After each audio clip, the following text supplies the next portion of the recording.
بسم الله الرحمن الرحيم. إن الحمد لله نحمده ونستعينه ونستغفره ونعوذ بالله من شرور أنفسنا ومن سيئات أعمالنا. من يهده الله فلا مضل له ومن يضلل فلا هادي له، وأشهد أن لا إله إلا الله وحده لا شريك له، وأشهد أن محمدا عبده ورسوله. أما بعد، فأعوذ بالله السميع العليم من الشيطان الرجيم من همزه ونفخه ونفثه. واعتصموا بحبل الله جميعا ولا تفرقوا، وقال تعالى: ولا تنازعوا فتفشلوا وتذهب ريحكم واصبروا إن الله مع الصابرين. ربنا لا تزغ قلوبنا بعد إذ هديتنا وهب لنا من لدنك رحمة إنك أنت الوهاب. اللهم حبب إلينا الإيمان وزينه في قلوبنا وكره إلينا الكفر والفسوق والعصيان واجعلنا من الراشدين. اللهم زينا بزينة الإيمان واجعلنا هداة مهتدين. اللہ تعالیٰ نے اہل ایمان کو ایمان اور تقوی کے بعد اس بات کی وصیت و نصیحت کی ہے کہ اللہ کی رسی جو مضبوط رسی ہے، جس رسی کو پکڑنے کے بعد انسان کو کسی کے سہارے کی ضرورت نہیں ہے، اس رسی کو تھام لے۔ کیوں؟ اس لیے کہ اس کا فائدہ یہ ہے کہ اگر اللہ کی رسی کو ہم مضبوطی سے تھامیں گے تو اللہ تعالیٰ دنیا میں صراط مستقیم کی ہدایت عطا فرمائے گا۔ جو ہم دعا کرتے ہیں ایاک نعبد و ایاک نستعین اہدنا الصراط المستقیم، اے اللہ ہم تیری ہی عبادت کرتے ہیں اور تجھ ہی سے مدد مانگتے ہیں، ہمیں صراط مستقیم کی ہدایت عطا فرما۔ تو صراط مستقیم یہ اللہ کا دین ہے، یہ صراط مستقیم اللہ کی کتاب ہے، اللہ کے نبی کی سنت ہے۔ صراط مستقیم جہنم کے راستوں کے بیچ میں جنت کا راستہ ہے جو تمام خطرات سے، پریشانیوں سے بھرا ہوا ہے۔ تو سوال ہوا کہ صراط مستقیم کی ہدایت ہمیں عطا فرما، لیکن صراط مستقیم کی ہدایت کیسے ملے گی؟ اللہ نے کہا وَاعْتَصِمُوا بِاللَّهِ وَمَوْلَاكُمْ وَمَن يَعْتَصِم بِاللَّهِ فَقَدْ هُدِيَ إِلَى صِرَاطٍ مُسْتَقِيمٍ۔ صراط مستقیم کی ہدایت اسے ملے گی جو اللہ کو مضبوطی سے تھامے۔ اور اللہ کو مضبوطی سے تھامنے کا کیا مطلب ہوا؟ اللہ کو مضبوطی سے کیسے تھامیں گے؟ اللہ نے کہا وَاعْتَصِمُوا بِحَبْلِ اللَّهِ، اللہ کی رسی کو تھام لو۔ اور اللہ کی رسی سے کیا مراد ہے؟ سلف کی تفسیر میں مختلف اقوال ہیں اور تمام باتیں مل کر کے پوری ایک مکمل ایک نظام زندگی انسان کے سامنے واضح ہوتا ہے۔ اللہ کی رسی کہتے کس پر؟ کسی نے کہا اللہ کی رسی سے مراد قرآن ہے، جیسا کہ حدیث موجود ہے، الا وحبل اللہ المتین والصراط المستقیم والنور المبین والشفاء النافع عصمۃ لمن تمسک به ونجاۃ لمن اتبعہ۔ عبداللہ بن مسعود کی روایت کی روشنی میں اللہ کی رسی سے مراد اللہ کی کتاب قرآن مجید ہے، جو روشن کتاب ہے، جو کھلی ہوئی روشنی ہے، جس کی روشنی ظاہر و باہر ہے، جو شفا ہے، یعنی روشنی بھی ہے، دلوں کے لیے روشنی بھی ہے، ہدایت کی روشنی بھی ہے اور شفا بھی ہے۔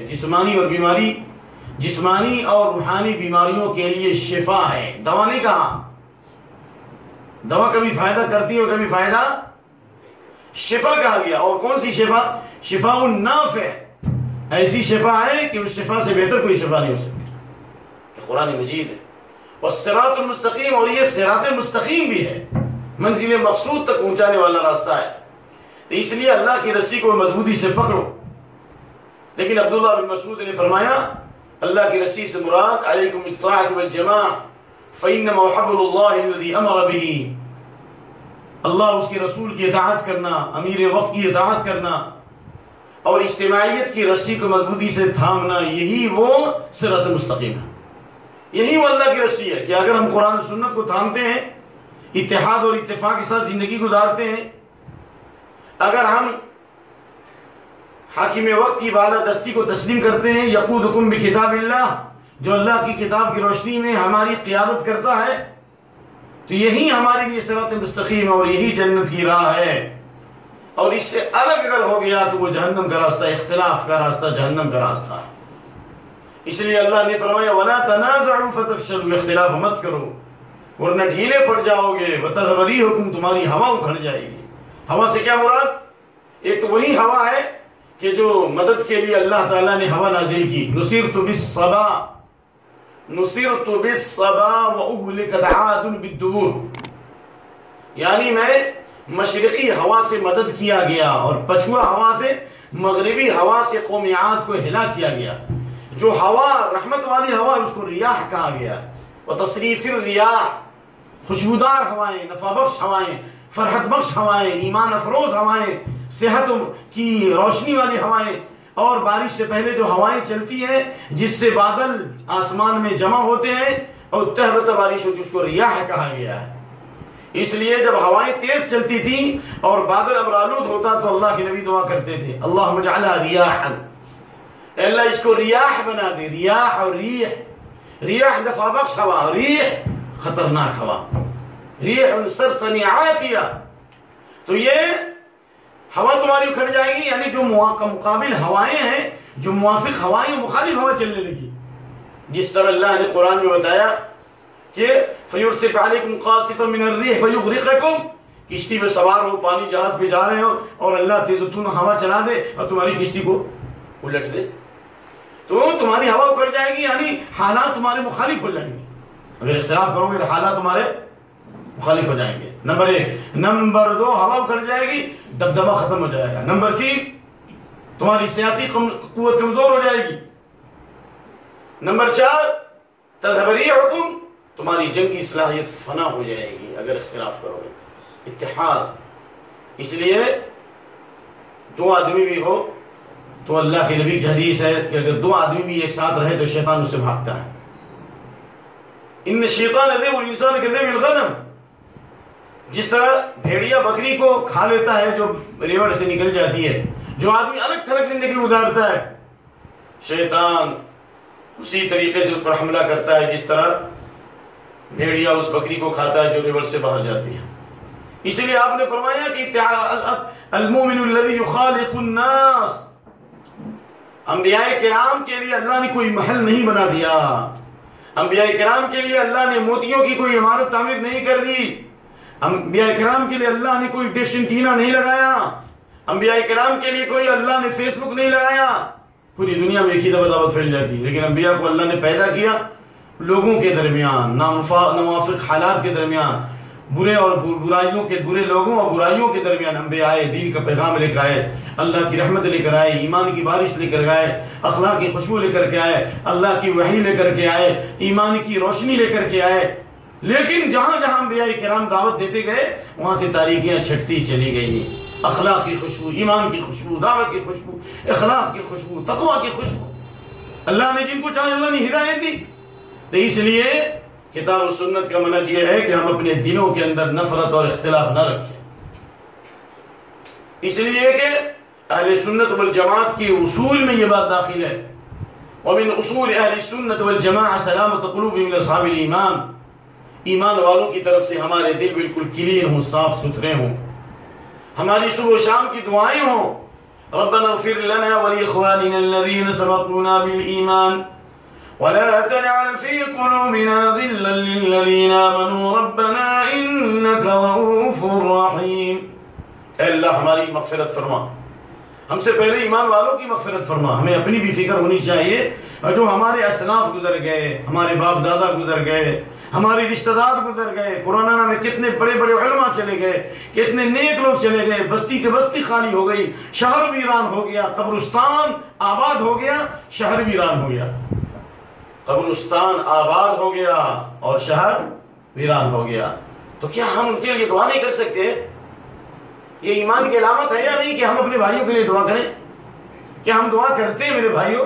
نہیں، دعا کرنا یہ اہل سنت والجماعت کے اصول میں داخل ہے۔ صحابہ کی جماعت جو سب سے افضل ترین جماعت ہے، اور اسی صحابہ کی جماعت کے نقش قدم پر چلنے والے ہدایت پائیں گے۔ اگر صحابہ کے نقش قدم پر چلنا ہے تو ہمیں اپنے دلوں کو صاف رکھنا چاہیے، کوشش کرنا چاہیے جی، اور دعا کرنا چاہیے کہ اللہ ہمارے دل میں ایمان والوں کی طرف کینہ اور بغض نہ دے۔ اللہ کے نبی سے پوچھا گیا عبداللہ بن عمر بن عاص کی روایت سب سے افضل آدمی بتائے جائیں. بھائی کائنات میں سب سے افضل انبیاء ہیں, انبیاء کے بعد صحابہ ہیں, لیکن ایمان والوں میں سب سے افضل کون؟ تو آپ نے فرمایا سب سے افضل, سب سے بہتر کون ہے؟ کل مخموم القلب صدوق اللسان. سب سے افضل وہ ہے جس کا دل صاف ہو اور جس کی زبان سچی ہو. کیا ہمارا دل صاف ہے تو اللہ کا شکر ہے, اللہ تعالیٰ اور زیادہ صاف رکھے. کیا ہم سچی زبان بولتے ہیں یا جھوٹ بولتے ہیں؟ بھائی صبح سے شام تک 12 گھنٹے میں کتنی بار سچ بولا, کتنی بار جھوٹ بولا؟ اگر یہ دو چیز آ گئی, کائنات میں سب سے افضل وہ ہے جس کا دل صاف ہو اور جس کی زبان سچی ہو. صحابہ نے کہا زبان کا سچا تو معلوم ہے کہ انسان حق بولے, سچ بولے, لیکن دل کی صفائی سے کیا مراد؟ تو آپ نے فرمایا دل کی صفائی سے التقی النقی الذی لا اثم فیہ ولا بغی ولا غل ولا, 5 چیزیں ہونی چاہیے. دل کی صفائی کے لیے 5 چیزیں ضروری ہیں. سب سے افضل انسان وہ جس کا دل صاف ہو, اور سب سے افضل انسان ہے جس کی زبان سچی ہو. دل کی صفائی کی پہلی علامت کیا ہے؟ جس کے اندر پرہیزگاری ہو, خوف الہی ہو. دل کی صفائی کی پہلی علامت, حکیم صاحب, دل کی صفائی کی پہلی علامت یہ کہ جس میں پرہیزگاری ہو. کیا مطلب ہوا؟ خوف الہی ہو, اللہ کا خوف غالب ہو اس پر. نمبر 1. نمبر 2, دل کی صفائی کی دوسری علامت النقی. نقی کس کو کہتے ہیں بھائی؟ الثوب النقی, کلین کپڑا, کلینر, صاف کرنے والا. نقی, ثوب النقی, صاف ستھرا, جس میں داغ نہ ہو. تو نمبر 1 جس کے دل میں خوف ہو. نمبر 2 جس کا دل بالکل صاف ہو, کینہ کپٹ سے پاک ہو. نمبر 2. نمبر 3 جو گناہ سے بچتا ہو. گناہ جو ہاتھ والا گناہ معلوم ہے, اللہ نے ہر قسم کے گناہوں سے کہا بچنے کے لیے. جسم والے گناہ سے بھی بچنا, دل والے گناہ سے بچنا. جسم کا گناہ ہلکا ہے لیکن دل کا گناہ جسم کے گناہ سے بھاری ہے. دلیل یہ حدیث اللہ کا یہ فرمان وَذَرُوا ظَاهِرَ الْإِثْمِ وَبَاطِنَهُ. ظاہری گناہوں سے بچو جو نظر آتا ہے. اس کو بیٹھاؤ یار.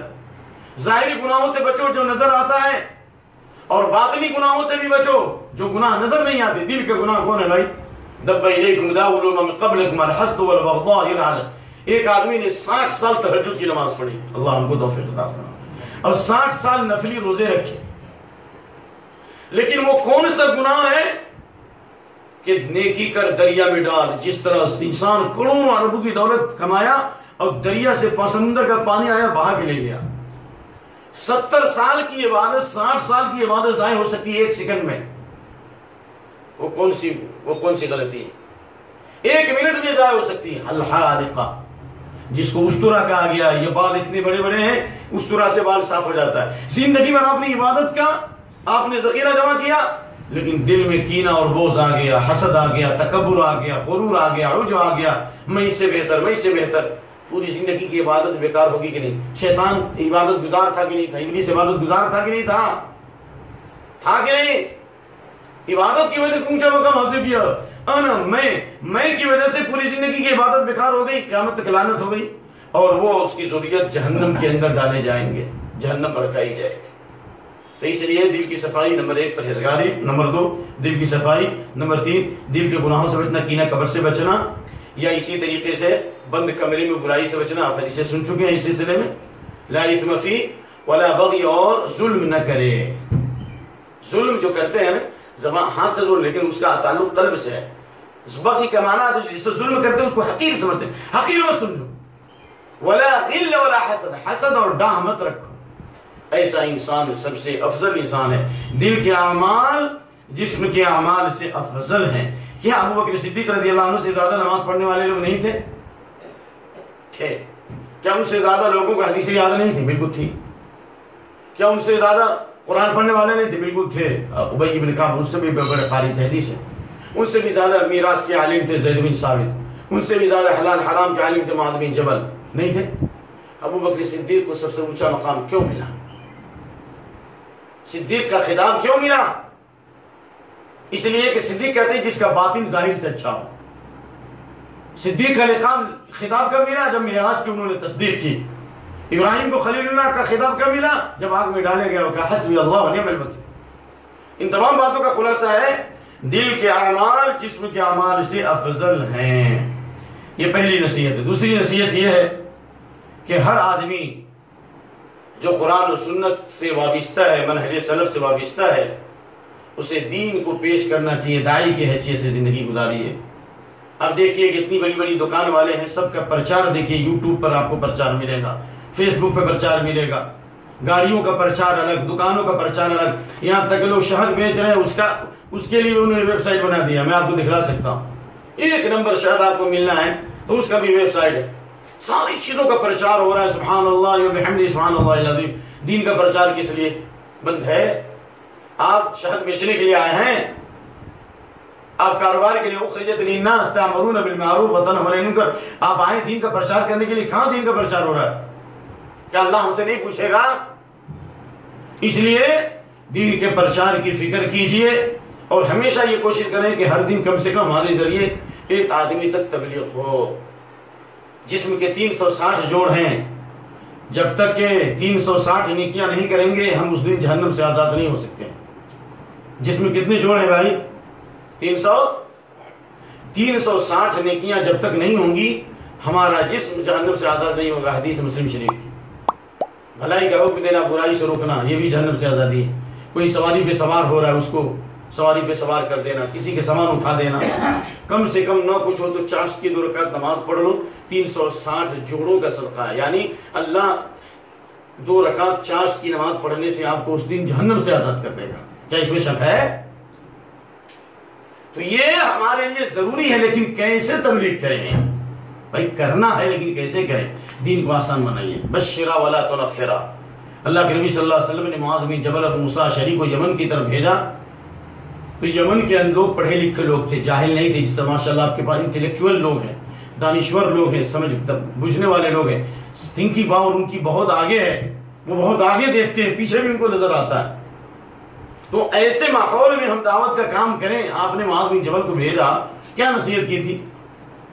پورا اسلام ایک ہی دفعہ انڈیل دو، فتویٰ داغ دو؟ نہیں، بشرا، خوشخبری سناؤ ان کو، قرآن و سنت پر چلنے میں کیا مزہ ہے، ایمان کی کیا لذت ہے، قرآن پڑھنے کا کیا فائدہ ہے، وضو کرنے کا کیا فائدہ ہے، باوضو رہنے کا کیا فائدہ ہے، صحابہ کے نقش قدم پر چلیں گے تو کیا فائدہ ہوگا، اللہ کی مدد کب آئے گی اور اللہ اپنے بندوں کی مدد کیسے کرتا ہے، حضرت حجرہ کی مدد اللہ نے کیسے کی، حضرت سارہ کی مدد اللہ نے کیسے کی، امہات المومنین کی مدد اللہ نے کیسے کی۔ تو یہ بشارت سنانا چاہیے، عادت ڈالیے، چھوٹی چھوٹی حدیثیں سنائیے ان کو، گرمائیے ان کو، ایمان کو گرمائیے ان کو، انجیکشن مت دیجیے۔ بشرا ولا تنفرا، خوشخبری سنائیے، نفرت مت پھیلائیے، آسانی کسے پیش کیجیے، یسرا اور آسانی پیدا کرو، ولا تعسر، سختی مت پیدا کرو۔ کیا جس صحابی نے مسجد میں پیشاب کیا تھا، کیا نبی صلی اللہ علیہ وسلم نے اس پیشاب کرنے والے صحابی کو ڈانٹا؟ لیکن صحابہ نے ڈانٹا تو آپ نے کہا کہ اس کو مت ڈانٹو، ڈانٹو گے تو دوڑے گا مسجد میں تو پیشاب بھی دوڑے گا۔ کیا کہا؟ اگر پیشاب کر رہا ہے اور ڈانٹو گے تو کیا ہوگا؟ وہ دوڑے گا، جب وہ دوڑے گا تو پیشاب بھی پوری مسجد میں دوڑے گا۔ پورا پیشاب کر لو، کرنے دو، پورا پیشاب کر لیا تو آپ نے کہا 1 بکیٹ پانی بہا دو، ہو گیا خلاص۔ اس سے معلوم یہ ہوا کہ اگر کہیں پر کوئی پیشاب ہو، گندگی ہو، فورس کے ساتھ اگر پانی بہا دیا جائے، جس کو کیا کہتے ہیں جس سے گاڑی کو دھوتے ہیں آپ، ابھی آئے اسپرے سے، تو اس کے اندر پاک کرنے کی صلاحیت ہے، یعنی اوپر سے اگر آپ کسی چیز کو دھو رہے ہیں پریشر کے ذریعے تو اسپرے سے وہ پاک ہو جائے گا۔ اس لیے کہا گیا ہے کہ جاری پانی پاک ہے، ٹھہرا ہوا پانی، اگر کوئی ٹھہرا ہوا پانی ہے اور اس میں منع کیا گیا ہے کہ ٹھہرے ہوئے پانی میں کوئی پیشاب نہ کرے ورنہ پورا پانی ناپاک ہو جائے گا، اس کی حد ہے۔ ٹھہرے ہوئے پانی میں پیشاب کر کے اس میں غسل کرنے سے منع کیا گیا کہ نہیں کیا گیا، لا یبولن احدکم فی الماء الدائم الذی لا یجری ثم یغتسل فیہ من الجنابہ۔ اس لیے بعض علماء نے کہا کہ جو تالاب وغیرہ کا پانی جو جمع ہوتا ہے اور پانی اگر کم مقدار ہو اور اس میں پیشاب کرے اور اس کے اندر کیا کرے، غسل کرے، تو یہ درست نہیں ہے۔ اگر غسل نہیں بھی کرتا ہے تو تالاب کا پانی جو ٹھہرا ہوا ہے اس میں پیشاب نہیں کرنا چاہیے، حدیث ہے۔ تو دیکھیے ایک حدیث سے کتنے فوائد ہیں، اللہ اکبر۔ تو آپ صلی اللہ علیہ وسلم نے اس صحابی کو سمجھایا کہ مسجد اللہ کا گھر ہے، اس کو پاک کرنا مناسب نہیں ہے۔ یہ نہیں کہا کہ ناجائز ہے، حرام ہے، یہ بھی تو کہہ سکتے تھے ناجائز ہے، کیوں کہا کہ مناسب نہیں ہے؟ آپ سمجھ رہے ہیں کہ نہیں نبی صلی اللہ علیہ وسلم؟ لا يصلح فيها شيء من انما التسبیح والتکبیر وقراءۃ القرآن، یہ تسبیح و تحلیل کے لیے. فوراً اس نے دعا کی، اللہ ہمارے اوپر رحم فرما، اللہ محمد پر رحم کر دے، ہم پر رحم کر دے، محمد پر رحم کر، ان لوگوں پر رحم نہ کر. کیوں؟ اس لیے کہ صحابہ نے ان کے ساتھ سختی کی تھی. نرمی کا فائدہ ہے. ما وضع الرفق فی شیء الا زانہ وما وضع الرفق عن شیء الا شانہ. جس چیز میں نرمی ہوگی اس سے وہ چیز سنور جائے گی، اور جس چیز میں سختی ہوگی اس سے وہ چیز کیا ہو جائے گی؟ عیبدار ہو جائے گی. آپ نرمی و محبت کے ساتھ آپ جاتے ہیں، ماشاء اللہ ولیمے میں جاتے ہیں، ماشاء اللہ آپ ماشاء اللہ کون کون سی دعوتیں کھا رہے ہیں ہم کو بھی نہیں پتا ہے، اور کیا کیا پی رہے ہیں، مشروبات کی کتنی قسمیں ہیں ہمیں بھی نہیں پتا ہے.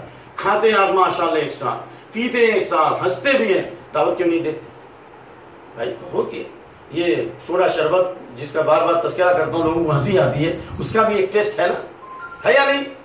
آپ کی مچھی ہے، پوری دنیا میں چلے جاؤ لیکن یہاں کی مچھی کا ٹیسٹ الگ ہے. تو کہو کہ یہ مچھی کا ٹیسٹ لے رہے ہو، یہ مٹھائی کا ٹیسٹ لے رہے ہو، اور یہ خوشبودار ہواؤں میں سانس لے رہے ہو، ذرا چلو جی قرآن حدیث کی خوشبو بھی تو لے رہے ہو، دیکھو نا ذرا، آنکھیں تو دیکھو. تو یہ طریقہ ہے تبلیغ کا. ایک طریقہ یہ بھی ہے، کبھی حسن المسلم دے دیا، کبھی صلاۃ الرسول دے دیا، کبھی سبیل الرسول دے دیا. اس طریقے سے صحابہ اس سے گھس گھس کے کام کیے. لوگوں کی مجلسوں میں بیٹھے، صحابہ نبی صلی اللہ علیہ وسلم بازاروں میں گئے، مشرکین کو میلوں میں گئے، دیکھا کہ آدمی اچھا ہے، اس کا ہاتھ پکڑے اور جا کر کے سمجھانا شروع کیا. شرری آدمی، فتنہ پرور آدمی سے دور رہنا چاہیے، فسادی آدمی سے دور رہنا چاہیے. لیکن سب فسادی نہیں ہے. پوری قوم سمود تباہ ہو گئی 9 آدمی کی وجہ سے. 9 آدمی خراب تھے، پوری قوم برباد ہو گئی. تو یہاں بھی سب آدمی خراب نہیں، کچھ لوگ ہوں گے لیکن سب خراب نہیں ہے. تو اچھے لوگوں میں محنت کرو. یہ نبی صلی اللہ علیہ وسلم کی سنت ہے. یہ میری درخواست ہے کہ اللہ ہم کو اور آپ کو توفیق دے اس پر عمل کرنے کی. اسی طریقے سے لوگوں کے دکھ درد میں شریک ہو جائیے. اتنے لوگ مریض ہیں، آپ کو معلوم ہے عیسائی لوگوں نے بڑے بڑے ہاسپٹل قائم کیے ہیں اور بڑے بڑے مریضوں کی عیادت کرتے ہیں دواؤں کے ساتھ. ارے یہ جو سردار لوگ ہیں، سکھ لوگوں کو دیکھا کہ یہ لوگ کی ایک ٹیم ہے، ان کا بیت المال ہے عالمی انٹرنیشنل، پیسے جمع کر کے لوگوں کی سرجری کرتے ہیں، اللہ مرہم پٹی کرتے ہیں، زخم صاف کرتے ہیں. نہیں دیکھا؟ جبکہ ان کو دنیا ہی میں ہے. کافر کا جو بھی عمل ہے دنیا میں ملے گا، آخرت میں نہیں ملے گا، لیکن آپ کو دنیا میں بھی ملے گا. اور مسلم شریف کی حدیث ہے بھائی، نیکی ضائع نہیں ہوتی. غار والے کے واقعے معلوم ہے کہ نہیں؟ بھائی غار کا منہ بند ہو گیا، کیوں کھلا؟ نیکی کی وجہ سے غار کا منہ کھلا کہ نہیں؟ معلوم ہے یا نہیں؟ تو اس لیے نیکی کیجیے، مریضوں کی عادت کیجیے، ان کے کام آئیے. اللہ ہمیں توفیق دے. کبھی آپ کے پیٹ میں برکت، آپ کے جیب میں حرکت ہے تو اس کی برکت کو نکالیے، ہاسپٹل وغیرہ جائیے اور دیکھیے نہیں میرا تو بند ہے الحمدللہ. بہت سے بیمار لوگ، پریشان حال لوگ ہیں، ان کے کام آئیے. اللہ کے نبی کی حدیث صلی اللہ علیہ وسلم کیا حدیث ہے؟ افضل الاعمال سرور تدخل على مؤمن تكشف عنه كربا وتقضي عنه دين. تمام معاملوں میں سب سے افضل عمل یہ ہے کہ ایک مسلمان غم میں ہے اس کو خوشی کی بات کہہ دو. ایسی بات کہہ دو کہ ہنس دے. 60 سال عبادت کرنے سے انشاءاللہ بہتر ہوگا. ایک آدمی غم میں مبتلا ہے، ایسی بات آپ نے کہہ دی کہ ہنس دیا.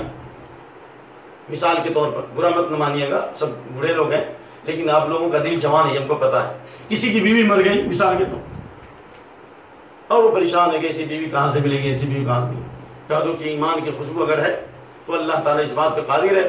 جس طرح حضرت ام سلمہ کے شوہر کا جب انتقال ہو گیا، انہوں نے کہا کہ اتنا وفادار شوہر کہاں ملے گا. جب انہوں نے انا للہ و انا راجعون پڑھا تو اللہ نے 7ویں آسمان سے خبر بھیجی کہ یا رسول اللہ، اے محمد آپ ام سلمہ کو شادی کا پیغام دیجیے. کون ہے جس نے جوڑا لگایا ام سلمہ کا؟ نبی صلی اللہ علیہ وسلم. کون ہے جس نے زینب سے نبی صلی اللہ علیہ وسلم کی شادی کرائی؟ تو اللہ اس بات پہ قادر ہے کہ اللہ آپ کے غم کو دور کر دے اور اللہ تعالیٰ اس سے بہتر جوڑا اللہ آپ کو نصیب فرمائے. خوشی کی بات کیجیے، یا اس کے قرض کو ادا کر دیجیے، اس کے بھوک کو مٹائیے. میں اپنے بھائی کے لیے ضرورت کے لیے نکلوں اور اس کی ضرورت پوری کر دوں. مسجد نبوی میں 1 مہینے تک اعتکاف کرنے سے زیادہ قیامت کے دن بڑے بڑے لوگوں کے قدم ڈگمگا جائیں گے میدان محشر میں. کیسے؟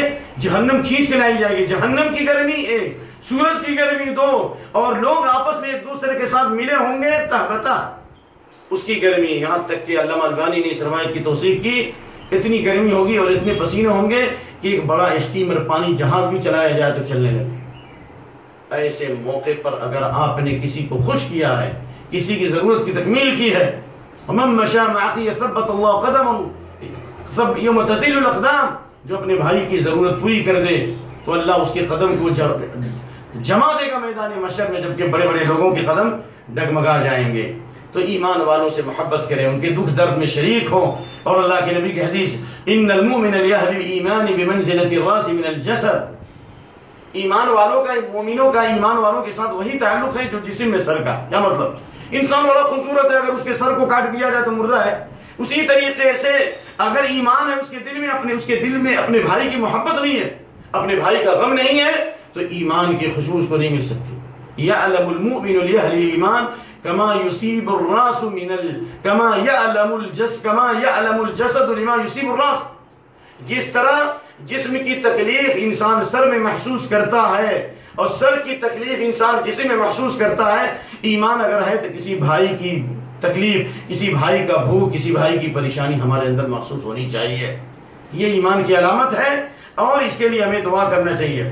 اسی میں سے آپ لوگوں سے درخواست ہے کہ داعی کے لیے اہم ترین صفات یہ ہیں کہ ایک دوسرے سے محبت بھی کریں اور ایک دوسرے کی زیارت بھی کریں۔ جس طرح مریضوں کی عیادت کا ثواب آپ نے سنا کہ نہیں، عائد المریض فی مخرفۃ الجنہ، جب تک مریض کی عیادت میں آپ ہیں، تیمارداری میں گویا جنت کا باغ، جنت کے باغ، بیل بوٹے، پھل پودے، اور جنت کی سرسبز و شادابی، اور جنت کے میٹھے پھل، گویا کہ جنت کا پھل توڑ رہے ہیں۔ حدیث ہے، یعنی جس طرح جنت کا پھل توڑنا یقینی ہے، اسی طرح اس آدمی کا جنت میں جانا یقینی ہے جو اپنے بھائی مریض کی عیادت کرے اور اپنے بھائی سے ملنے کے لیے بھی جائے، دین کی بنیاد پر، رشتہ داری کی بنیاد پر۔ آپ کی روح آسانی سے قبض ہوگی اگر ہم اپنے بھائیوں سے ملنے کے لیے جاتے ہیں ایمان کے ساتھ۔ کسی بھی بھائی سے ملو تو اس کا ایک فائدہ تو یہ ہے کہ اللہ تعالیٰ آپ کے ایمان میں اضافہ کرے گا، لیکن اہم ترین فائدہ ہے کہ فرشتہ دعا کرتا انطق، تم پاک ہو گئے، وطاب ممشاک، تمہارا چلنا پاک ہو گیا، وتبوأت من الجنة منزلا، تو نے جنت میں ایک محل بنا لیا، تم پاک ہو گئے۔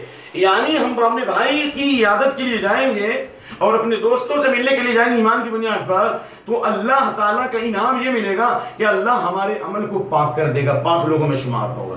واضح؟ اور جب پاک لوگوں میں شمار ہو گیا تو کیا ہوگا؟ پاک بیوی ملے گی۔ الطیبات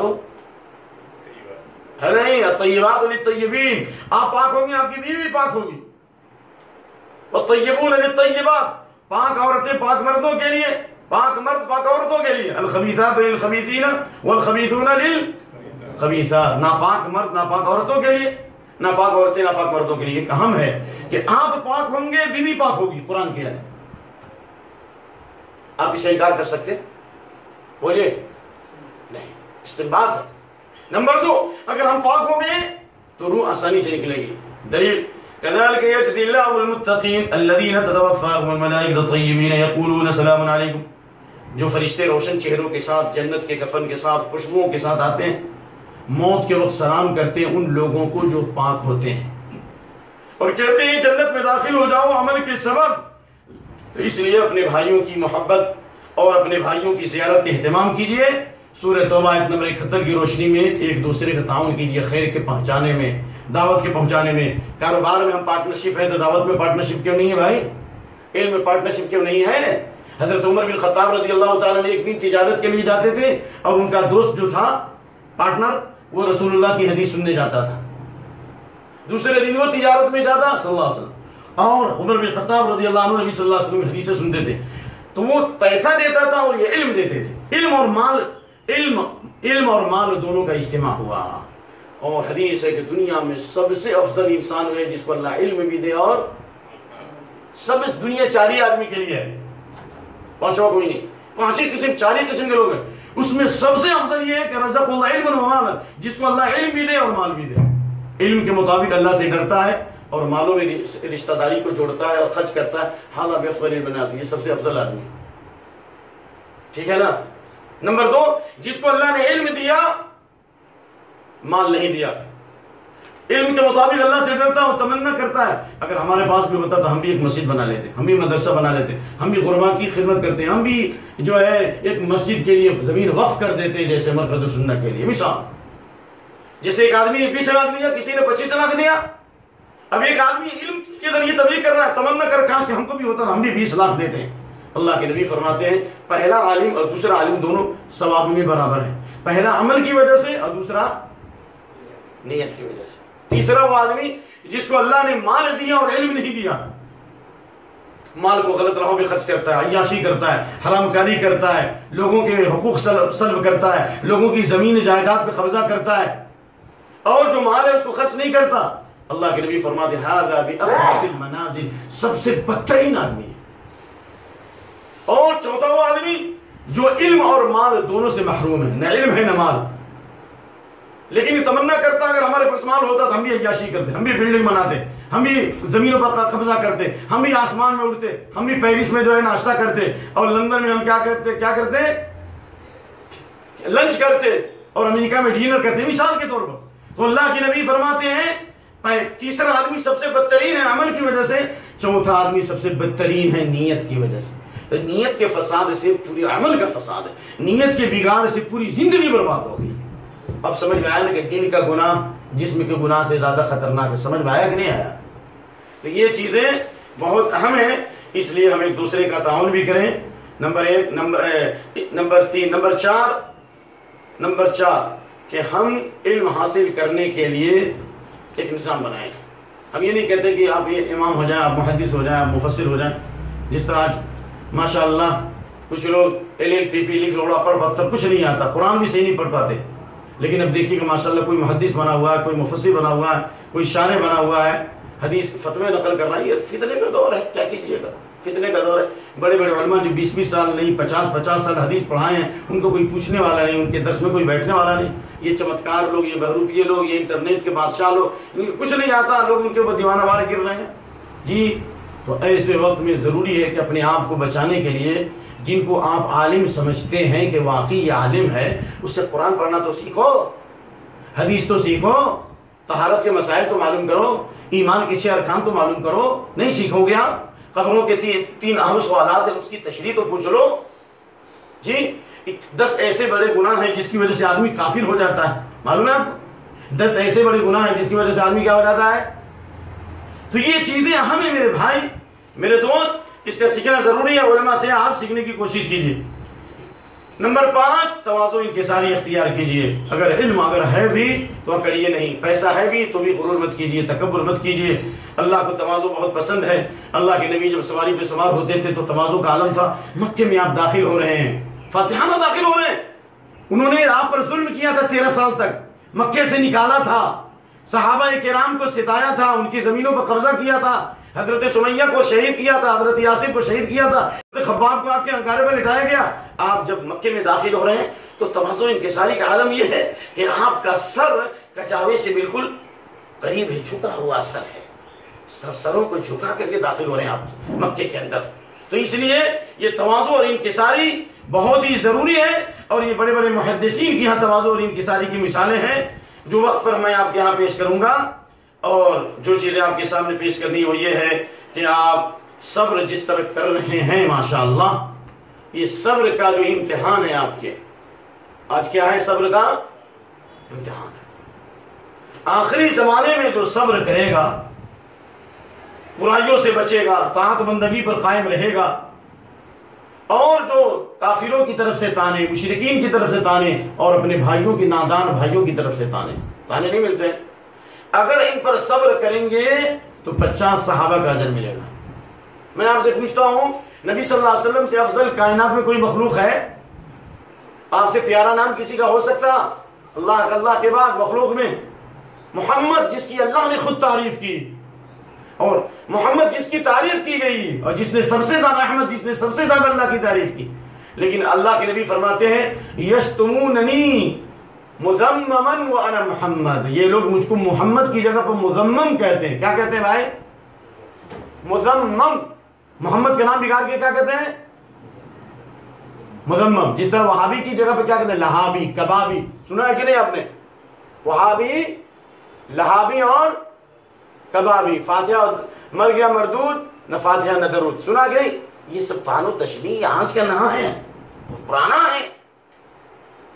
حضرت موسیٰ کو طعنہ نہیں دیا گیا، حضرت ہارون کو طعنہ نہیں دیا گیا، یریدان ان یخرجاکم من ارضکم، یہ تم کو تمہارے ملک سے نکالنا چاہتے ہیں، یہ چاہتے ہیں یکون لکم الکبریاء فی الارض، تم ان دونوں کو زمین میں بڑائی اور کبریائی ملے، یہ سپریمیسی چاہتے ہیں، یہ تمہارے باپ دادے کے دین کو بدلنا چاہتے ہیں۔ کیا نبی صلی اللہ علیہ وسلم نے جس وقت دعوت دی تو آپ کو تانا دیا گیا کہ نہیں تانا دیا گیا؟ کیا آپ نے کبھی کسی کو گالی دی؟ کیا آپ نے کسی کو مارا؟ کیا آپ نے کسی کو برا بھلا کہا؟ لیکن دعوت حق کی پہچان یہ ہے کہ جتنی میٹھی بات بولیں گے اتنی ہی سخت لگے گی۔ یاد رکھیے، قادیانیت میں چلے جائیں، کوئی کسی تحریک میں چلے، کوئی نہ پوچھے گا، لیکن جہاں قرآن و سنت پر عمل کرو گے کہو گے اس نے باپ دادے کے دین کو بگاڑ دیا۔ نبی صلی اللہ علیہ وسلم کو کیا الزام دیا گیا تھا؟ فرق جمعنا وشتت شملنا، اس نے ہمارے جماعت کو منتشر کر دیا، ہمارے شیرازے کو بخیر دیا، باپ دادے کے دین کو بدل دیا، ایک نئی چیز لے کر کے آیا ہے۔ صحابی کہتے تھے بددین ہو گیا، نبی کو کیا کہتے تھے بھائی؟ بددین، صحابے کا مطلب بددین۔ تو کیا جن لوگوں نے نبی صلی اللہ علیہ وسلم کا نام بگاڑا، صحابہ کا نام بگاڑا، وہ کامیاب ہو گئے؟ اور کیا نبی صلی اللہ علیہ وسلم صحابہ کرام کا مقام اللہ نے بلند کیا کہ نہیں کیا؟ تو اگر آج بھی کوئی غیر مقلد کہتا ہے آپ کو، کوئی لہابی کہے گا، کوئی کبابی کہے گا، کوئی آپ کو کچھ کہے گا، یہ ہر دور میں رہا ہے، جو بھی حق پر ہے ان کو تانے دیے گئے۔